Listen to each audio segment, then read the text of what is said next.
Olá a todos, bem-vindos ao Portuga Reacts, primeiro e único canal dedicado ao futebol brasileiro em Portugal. No vídeo 2, vamos reagir a um vídeo do canal Foot Day, que é um canal recente, tem só 2 vídeos.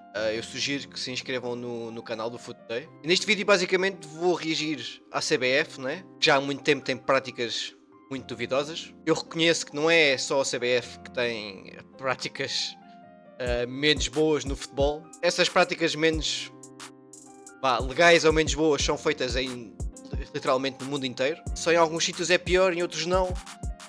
Mas é sempre muito difícil de saber. O futebol às vezes é um desporto um bocado obscuro em relação a certas coisas, né? Principalmente na vertente financeira, não é? Como nós sabemos. E agora vamos reagir a fundo ao que é a CBF, ao que aconteceu nos últimos anos. Eu ter também a clareza melhor, já que conheço muitos brasileiros, como vocês sabem, e todos eles odeiam a CBF. Portanto, meus amigos, vamos ao vídeo. O Foot Take tem, como eu já disse, apenas 2 vídeos. Vão lá e inscrevam-se no canal. Dê uma força, parece ser um canal muito bom. A Justiça destituiu Edinaldo Rodrigues da presidência da CBF. Isto foi recentemente. A seleção brasileira é algo muito delicado. As pessoas, os treinadores, os caras... É muita máfia, sacou? Na verdade, é muita máfia. Sim. A FIFA baniu do futebol o ex-presidente da CBF, Ricardo Teixeira, por corrupção. Porque quando você puxa o saco de uma seleção Pois. que não tá jogando nada, que o maior jogador pra vocês, não pra mim, que é o Neymar, tá gordo, tá inchado. Isso é humilhante para o futebol brasileiro, para a seleção brasileira e para a história da seleção brasileira. Por exemplo, do futebol, quando você falou que tem corrupção e tal. Você descobriu algo mais Muita. dentro do futebol que te deixou abismado? Que você falou, não é possível que isso exista dentro do futebol. Totalmente, por exemplo, a quantidade de convocações para a seleção brasileira que não atendiam ao mérito, atendiam apenas à necessidade mercadológica de se dividir lucros com empresários. Já sei. É assim, eu cá em Portugal, assim, nós sempre suspeitamos que nós temos, obviamente, jogadores de nível mundial, né? Temos uma excelente seleção, mas às vezes há lá certos jogadores que parece que não batem. E normalmente são sempre do mesmo empresário, né? O famoso Jorge Mendes, que é talvez o empresário que mais lucrou em todo o sempre, né? Com transferências de futebol. Tanto nós cá em Portugal muitas vezes chamamos a seleção de Portugal da seleção do Jorge Mendes. Só que o problema aqui é que o Brasil tem muitos mais jogadores que podem ser, que são convocáveis, não é? E então, a confusão acaba por ser maior, não é? O que seria uma máfia? Eu te faço essa pergunta. Se você não sabe, uma máfia é uma organização criminosa, frequentemente Porto. envolvida em atividades legais, como extorsão, tráfico, jogos Eu não disse ilegais, nada, lavagem de dinheiro, contratos ilícitos, entre outros. Não falei de um clube que Elas veste de azul e geralmente branco. operam de maneira secreta, com uma estrutura hierárquica e códigos de conduta próprios, Sim, basicamente é uma máfia. envolvendo vários agentes com acordos de cartel ilícitos em setores legais. Eu também não vou ser hipócrita. Não é muita coisa ilegal no meu Benfica. Eu aposto que há no Benfica, no Sporting, no Porto. É que tenho a certeza que sim. Só no Porto é mais. Agora eu te permito fazer a seguinte pergunta para mim: o que a seleção brasileira de futebol CBF tem a ver com a máfia? A pergunta está feita e a resposta ela está nesse vídeo, e ela com certeza é a mais suja, nojenta, imoral e criminosa possível. Porra. Nossa história começa muito antes dessa bagunça que é atualmente. Voltamos então ao ano de 2001, onde o futebol brasileiro foi abalado por uma convocação que deixou todos perplexos. A seleção brasileira de futebol anunciou a convocação de um jogador cujo desempenho em campo parecia não justificar a sua chamada. No entanto, o mistério veio à tona. Já agora, eu não estou a ver quem é. Depois digam nos comentários quem é o jogador. Anos depois, quando o presidente do clube onde esse jogador atuava confirmou que havia sido pago para que ele fosse convocado. Sim, pagamos para que ele jogasse na seleção. Foi isso. Em seguida, ele falou o seguinte: sim, muitos utilizam desse esquema no futebol brasileiro. Essa história é apenas a pequena pontinha do iceberg. Você provavelmente conhece Roberto Cabrini, um jornalista sensacional e que inclusive descobriu muito sobre a máfia dentro da seleção brasileira. A quantidade de convocações para a seleção brasileira que não atendiam ao mérito, atendiam apenas à necessidade mercadológica. Agora estava aqui a pensar. Lembro-me que o Talisca há uns tempos mandou tipo uma mensagem, né, Twitter, o que seja, e realmente ele nunca foi convocado para a seleção brasileira, ele estava-se a queixar precisamente disso. Ele até disse que se calhar que não achava que era brasileiro. Porque, vamos ser sinceros, eu acho que o Talisca até podia caber, pá, pelo menos numa ou duas convocações. Não é um jogador não, extraordinário, mas tem características, se calhar, que davam jeito ao Brasil, não é?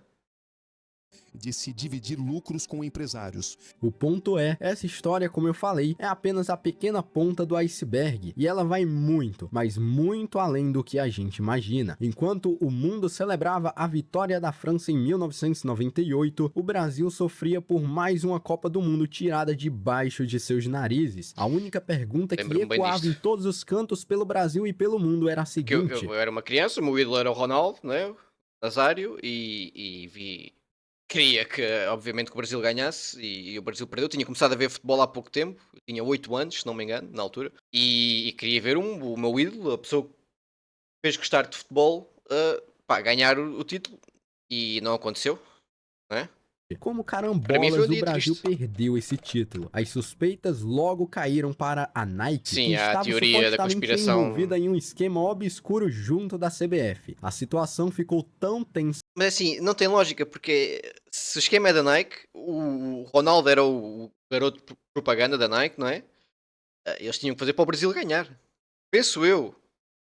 a ponto do Mas pronto, jogador epá, a França foi Ronaldo melhor no Fenômeno jogo. ser levado à presença de investigadores parlamentares para ser interrogado sobre a função da Nike dentro da seleção. Bem, tudo isso teve início após a assinatura do contrato entre a Nike e a Seleção Brasileira de Futebol. Um acordo cercado de estranhezas e mistérios, além de muita grana envolvida. Em 1996, a Nike fechou um acordo com a CBF, naquele que se tornou o maior contrato envolvendo uma seleção nacional e um dos negócios mais polêmicos da história do futebol. No entanto, não foram apenas os 160 milhões de dólares pagos por um contrato que chamaram a atenção. Nesse acordo entre a Nike e a CBF, nas cláusulas Na do altura era muito contrato, dinheiro. algumas exigências levantaram preocupações sobre o poder da Nike sobre a seleção brasileira. A patrocinadora tinha então o direito de escolher os adversários do Brasil em 50 amistosos diferentes durante os 10 anos da parceria. Além disso, exigia que nesses amistosos, pelo menos 8 jogadores titulares estivessem em campo. Também proibia a CBF de marcar jogos em certos países por aí. E como se não bastasse, a busca por novos patrocinadores, independentemente de serem relacionados a material esportivo ou não, deveria passar primeiro pela aprovação da Nike do que pela aprovação da CBF em si. Ali, os presidentes basicamente entregaram o controle da poderosa Seleção Brasileira de Futebol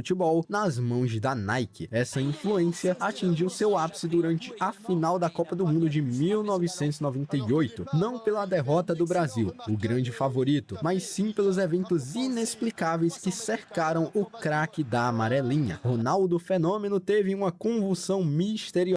Sim, epá, o próprio diz que foi, não é? Não aguentou a pressão e provavelmente lhe deu aquilo, não é?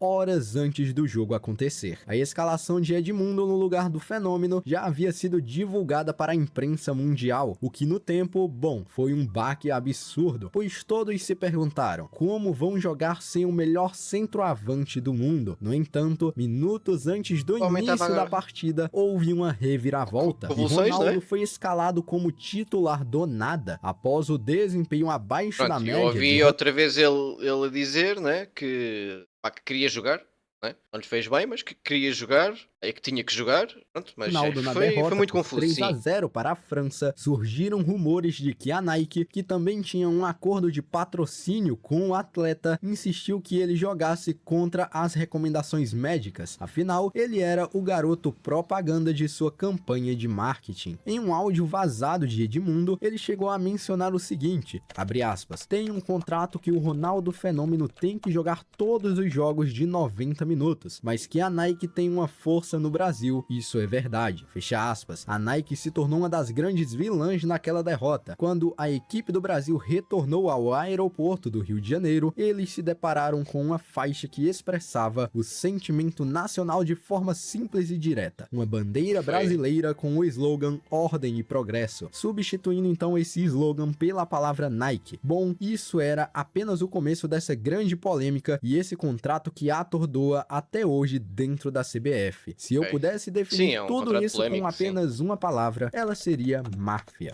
Em 2015, uma investigação do FBI trouxe à tona detalhes chocantes. Além dos 160 milhões de dólares do contrato de patrocínio ao longo de 10 anos, a Nike concordou em pagar por fora do contrato 40 milhões de dólares à Traffic, a empresa detentora dos direitos de imagem da seleção. Com esses valores sendo transferidos para uma conta na Suíça, destes 40 milhões, 30 milhões já haviam sido pagos. Ok, isto foi... Pronto, ok. Isto já é dinheiro por fora. Entre 1996 a 1999, sendo que metade dessa quantia de dinheiro estranhamente foi parar nas mãos do então presidente da CBF, Ricardo Teixeira. Curiosamente, Teixeira que havia vendido os direitos da seleção para a Traffic. Além disso, uma porcentagem dos 160 milhões do contrato oficial também era dividida entre o dono da Traffic e o presidente da atual CBF. Como resultado dessas revelações, outros presidentes da CBF também foram condenados e banidos do meio esportivo. Recentemente, surgiram então novos rumores de um novo contrato, mas a Nike impôs algumas cláusulas a mais. Uma delas é a cláusula de anticorrupção. E tudo isso não marcou o fim da trama de escândalos. Espera aí, então, deixa eu ver se eu entendi. Houve uma corrupção entre eles e os membros da CBF, não é? E agora fazem uma cláusula anticorrupção. É isto que eu estou a entender? Não. Que cercam a seleção, como os misteriosos esquemas de convocação, dos quais ninguém consegue explicar o motivo de tal jogador ter sido convocado. O ex-presidente do esporte, Luciano Bivar, já chegou a admitir ter pago uma comissão para facilitar a convocação do volante Leomar para a seleção brasileira de 2001. Em uma entrevista à ESPN, o então dirigente do clube pernambucano confessou ter desembolsado uma quantia em dinheiro a um lobista que intermediou então os contratos para assegurar a convocação do jogador. Todo mundo faz lobby dentro do futebol brasileiro. Pergunte ao Felipão, por exemplo, quantos procuradores ligaram a ele pedindo a convocação de alguém. Essa é a realidade do futebol brasileiro. No caso de Leomar, houve então um pagamento para que ele fosse convocado, afirmou Bivar na época. A convocação de Leomar causou estranheza na imprensa e entre o público. Um dos nossos objetivos era valorizar o Leomar como um atleta que foi do Esporte Clube de Recife, uma grande entidade, e que jogou na seleção brasileira. O volante então chegou a ser até mesmo capitão da equipe brasileira e disputou a Copa das Confederações de 2001, tendo então Emerson Leão como técnico da seleção. Roberto Cabrini inclusive ressaltou muito bem tudo isso em um podcast. Mas é assim, para quem é que conheceu o Leomar? Porque eu não conheço, a sério. Não me lembro de ver. E eu acompanhava a seleção brasileira. Ele era bom jogador, não era? Realmente foi muito estranha a convocação dele. É que eu, por exemplo, hoje em dia, eu não estranho muito as convocações da seleção brasileira. São os melhores jogadores brasileiros. A maior parte deles jogam na Europa, não é? Talvez podiam pôr mais um ou dois do Brasileirão, que têm bastante nível. Mas em suma, as convocações da seleção brasileira, as últimas, as que o Diniz fez, não são erradas.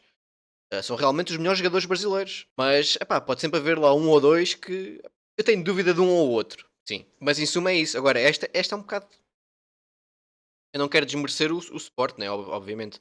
Mas não era comum os jogadores do Sport serem convocados. Penso eu. Mas é assim, eu não sei a qualidade do Leomar. Não ouvi jogar. Mas é assim, se até o próprio presidente do Sport afirmou isso, não é? Onde ele falou as seguintes coisas, abre aspas, eu convocar X jogador, esse jogador vai passar a valer muito mais. Este lucro vai ser repartido entre várias pessoas, dirigentes, empresários e quem encaminha o próprio jogador. Fecha aspas. As convocações da seleção brasileira sempre geram discussões. Os casos mais recentes são então os de Richarlison, que pode ter feito uma Copa incrível, mas estava em uma má fase ano passado e nesse ano e já não merecia mais ser convocado, além de Emerson Royal e até mesmo Daniel Alves no ano de 2020. Pronto, o Daniel Alves, concordo, não devia ter sido convocado para o Mundial. O Richarlison, pá, é assim, está a recuperar a forma. Ele é muito bom jogador e é um jogador de seleção brasileira. Mas não estando em condições, e não estava. Tanto que já na última não foi. Mas é jogador de seleção brasileira. Agora, o Emerson Royal, realmente acho que ele não tem muita qualidade, não. Mas também o Brasil está complicado de lá atrás, né? Está muito complicado. Está muito complicado. Também não há melhor. Sinceramente, pá, mas é o que há. 22, durante a Copa do Mundo do Catar. O empresário Wagner Ribeiro, que já representou os nomes de Neymar e de Kaká, revelou que já houve sim convocações motivadas por interesses financeiros, visando valorizar o jogador para futuras transferências para a Europa. Ele alegou o seguinte, abre aspas, já houve muitas convocações por interesse, até uns 10, 15 anos atrás, atualmente eu já não sei se isso acontece, fecha aspas. Também existe casos de negócios na base, com gerentes e treinadores recebendo dinheiro para então provar Damião, né? jogadores, afirmou recentemente. A convocação do Matheus Cunha inclusive gerou muita polêmica. Por exemplo, o jogador foi chamado pelo... o Matheus Cunha, que até foi, acho que foi o jogador do mês da Premier League este mês. Mas, epá, eu, por exemplo, acho que há jogadores com mais talento para jogarem nessa posição, né? Epá, acho eu. Ou com características que se calhar eram mais favoráveis para a seleção brasileira. Eu não creio que o Matheus Cunha seja um jogador...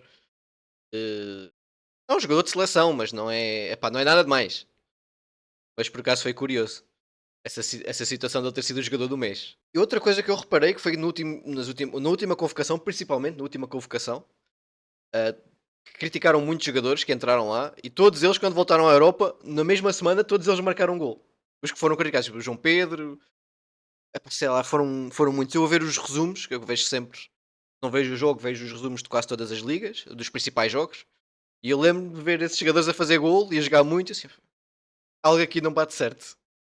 Pelo técnico Fernando Diniz pela segunda vez, apesar de não estar jogando nada na Premier League. E chegamos então à treta do momento, com a incerteza da posição atual do Edinaldo Rodrigues, que saiu do cargo como presidente da CBF após alguns escândalos envolvendo corrupções. Um motivo seria então a ilegitimidade das eleições que possibilitaram então a chegada dele à presidência. Mas Edinaldo é apenas mais um de uma lista longa de ex-mandatários da CBF envolvidos então em polêmicas e corrupção. Aliás, uma comissão da própria CBF está vindo diretamente ao Brasil para investigar essa situação. Mas enquanto isso não acontece, Edinaldo Rodrigues voltou à presidência depois de ter sido afastado do cargo. Essa situação da CBF se reflete dentro e também fora de campo. Fernando Diniz, ele não tem culpa alguma do que estava acontecendo com a seleção brasileira, até porque treinar um clube e uma seleção é algo totalmente difícil. Até mesmo o próprio Pep Guardiola, treinador do Manchester City na Inglaterra, elogiou então o Fernando Diniz durante o Mundial de Clubes por treinar então o Fluminense e também a seleção brasileira. Edinaldo Rodrigues, de longe, é o pior presidente da CBF. Acabou demitindo Fernando Diniz. O motivo? Até agora ninguém sabe. O ponto é, a seleção brasileira está passando pelo maior vexame de todos. Agora veio o Dorival. Fora do maior técnico da história, que até mesmo já que o Ancelotti não quis vir ou renovou, não sei dos contornos. Acho que já falei isto, não sei se já falei isto em algum vídeo, mas eu daria o lugar ou ao Dorival ou ao Renato Gaúcho, principalmente ao Renato Gaúcho, porque eu sou fã do Renato Gaúcho. Gosto muito do Renato Gaúcho. Eu acho que o Brasil precisa de um gestor de homens e acho que nesse sentido o Renato é o melhor gestor de homens que o Brasil pode ter. Essa era a minha opção, mas eu sou só mais um, não é? Escolheram o Dorival, que é outro estilo, também um bom condutor de homens, um perfil mais recatado. Agora vamos ver o que é que acontece, não é? Mesmo ironizou o fato do Brasil sequer cogitar a possibilidade dele comandar a seleção brasileira. E galera, tava na cara que o homem não vinha, até porque se misturar com essa máfia é algo ridículo. Sair do Real Madrid seria uma completa burrice para ele. E antes do vídeo acabar de fato, foi anunciado então a chegada do Dorival Júnior como técnico da seleção brasileira, substituindo definitivamente Fernando Diniz, que estava como interino até a suposta chegada do Ancelotti. Vocês já perceberam esse ciclo? Não temos nenhum técnico de fora assumindo a seleção brasileira. Todos eles são técnicos daqui. do Brasil. E eu acho que isso tem um motivo bem peculiar. Nenhum técnico quer se misturar com os porcos. Antes do vídeo acabar, eu agora gostaria de te fazer uma última pergunta. Caralho, ele aqui foi agressivo. Foi mesmo agressivo aqui. Epá, não sei. Também não acho que o Brasil precise de treinador estrangeiro. Quer dizer, epá, tanto faz. É treinador, não interessa a nacionalidade. Por exemplo, Portugal agora tem um espanhol, não é? E eu nunca imaginei na minha vida ver um espanhol a treinar Portugal. E obviamente não o posso criticar, né? Não posso. Não? Se ele ganhou todos os jogos, não posso criticar o homem, né? Nem o posso criticar por ele ser espanhol. Isso também seria uma estupidez. Mas deixo-vos com este pensamento. Imaginem que um argentino fosse treinador do Brasil. Né? Pronto, é mais ou menos o que aconteceu aqui em Portugal. Mas nada contra. Pá. Desde que o homem seja bom.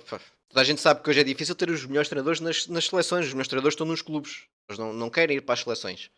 Eu entendo porquê, porque têm menos jogos, menos competição, ganham menos, até acabam por ser mais cobrados, porque é uma nação inteira. Mas é isso, vamos lá ver qual é que era a última pergunta que ele ia fazer. E ela é: até quando essa máfia vai perdurar dentro da seleção brasileira de futebol? Até quando vai durar? Possivelmente para sempre, não sei. Como todos nós sabemos, existem interesses, né? O ser humano é um bicho complicado, não é? Como na nossa sociedade nós temos vários interesses, não é? De vários grupos diferentes que querem tudo para si. Eu não vou entrar mais por esses caminhos, porque isto é um canal de futebol. E no futebol penso que seja pouco mais ou menos o mesmo, né? É o que há. É como eu digo, também há cá em Portugal, também há em Espanha, há em Inglaterra. A Inglaterra não há tanto. Há muita Itália. Ou já houve. Só que em Itália, quem cometeu crimes, não é? Pagou por isso. Cá em Portugal e principalmente em Espanha, quem andou a cometer coisas mais, não é? Mais ilícitas, não têm pagado por isso. E eu estou a incluir vários. Estou só a incluir uma equipa que veste de azul e branco. Peço desculpa, pá, é o meu rival. Tem que zoar os rivais, não é? Obviamente. Mas é isso, meus amigos. Foi a CBF. Já deu para perceber uma coisa ou outra, não é? Infelizmente é o que há. É um pouco triste porque o Brasil é a maior seleção do mundo, não é? Sem dúvidas. E corria o risco, não é? E corre seriamente o risco, não é? De deixar de ser. Imaginem que, né? A Alemanha e a Itália ganham mais uma Copa do Mundo, estão equiparadas com o Brasil. Mas a sorte é que a Itália está completamente destruída e a Alemanha para lá caminha, não é? Tem sido isso, é a sorte do Brasil. E portanto vai continuar a ser a melhor seleção historicamente e em número de títulos mundiais, né? Obviamente. Mas é isso, meus amigos. Espero que tenham gostado do vídeo. Inscreva-se no canal se não é inscrito. Nós vemos no próximo vídeo e até à próxima.